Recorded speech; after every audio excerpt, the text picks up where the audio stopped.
Hi, in this video we will discuss the lymph node, and as we said in the last video, the lymph node is a secondary lymphoid organ, and if you haven't watched the previous video, I advise you to watch it. So let's talk about the lymph node. First of all, the lymph node is like a kidney shaped as we see, and it's capsulated, and the capsule of the lymph node extends through the parenchyma of lymph node to form what's called trabeculae. I just don't want to draw them not to disturb the drawing. Okay? And a lymph node has many afferents. Afferent are the vessels which brings the lymph to the lymph node. And one efferent, or maybe more than one efferent, but usually it's just one efferent. So many afferents and one efferent. Okay?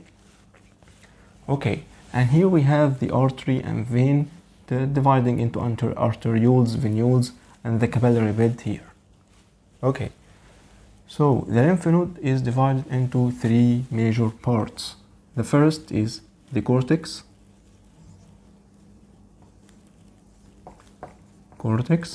here, and this is the paracortex,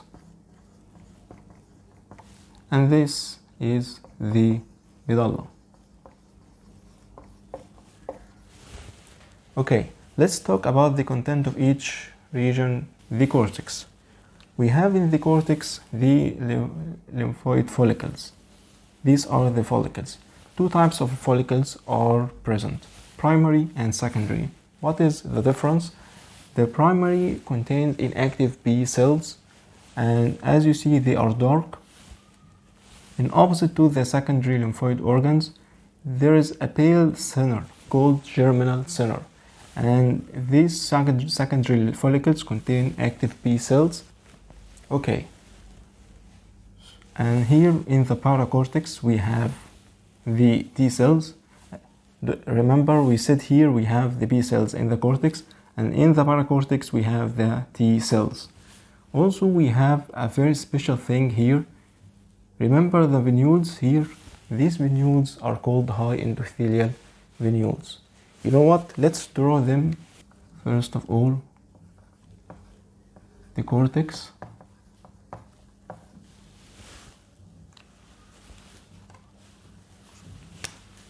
We have here B cells, and according to primary or secondary follicle, it's active or inactive. Okay? In the paracortex,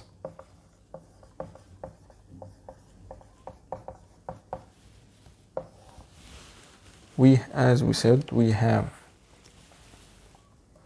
the T cells, also the high endothelial venules. Why they are called high endothelial?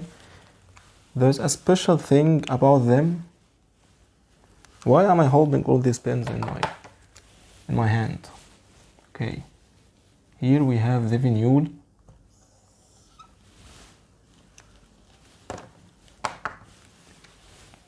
There are spaces between the epithelium.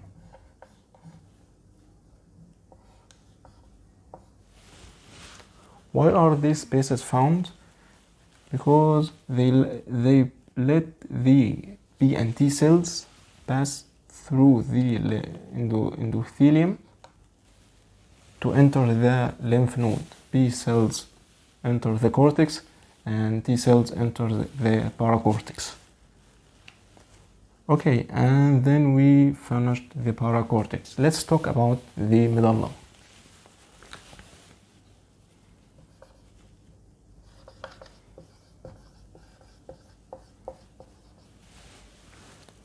In the medulla we have two structures, the medullary cords and the medullary sinuses. The medullary cords contains lymphocytes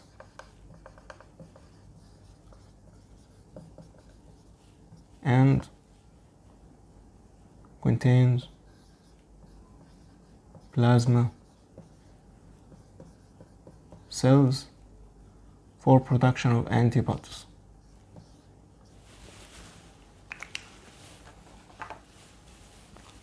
Here for the lymphocytes and here for the plasma cells. Okay,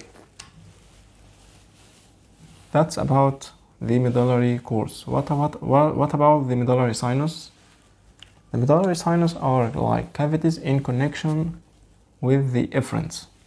The lymph passes through the afferent to the cortex, paracortex, medulla, and the last station in the lymph node is the medullary sinus, then to the efferent. So what are the components of the medullary sinuses? They contain, no, this is red. I have to practice choosing the right color. The medullary sinuses contain the macrophages. And macrophages are important for the filtration of the lymph for an antigen, and also if it requires presentation to the T cells, then it acts as antigen presenting cells to the T cells in the paracortex. This is all about the lymph node, and I hope you understood the component and the stages for activation of lymphocytes in the lymph nodes. Don't forget to like, subscribe. If you have any question, leave it in the comments and I will answer it, and see you in the next video.